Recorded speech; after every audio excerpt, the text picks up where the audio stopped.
As the adoption of AI continues with individuals and businesses and even organizations, we are starting to see that there are some psychological debts that are actually attached to AI adoption.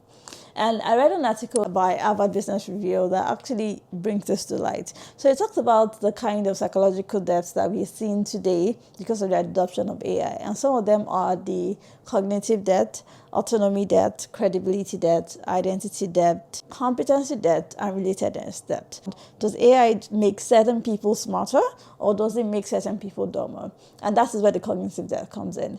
One way to tackle this is to make sure that the first time you think about something, you're not just throwing it to the artificial intelligence to, tell me about this. You're taking some time to ruminate on it, to think about it, to do your own research about it, bringing that side of this is what I think about, this is my perspective, and owning that perspective before deciding to throw some aspects of that to AI. And I think this can also be deployed in organizations to make sure that there's an SOP about when and where to use AI. Now, let's talk about autonomy debt. And this is one of the I saw this firsthand during my graduate program. So we had some professors that were like, do not use AI at all. And then we had some professors that were like, I want you to use it and I want you to tell me when and how you used it. So I think that is actually the right perspective, because we can't throw away the fact that AI is here and we're not going to use it.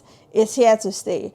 But what we can do is to define the human parts of the process and also define the tasks that are specifically assigned to AI. So with that, when you maybe work on a strategy or work on a development plan or business plan, you don't feel like you do not own it, because you've strategically put into various buckets the tasks that you will do and the tasks that AI will do. I try to make this short. If you want to read more about it, I am going to write the name of the article. I think it was quite an interesting read.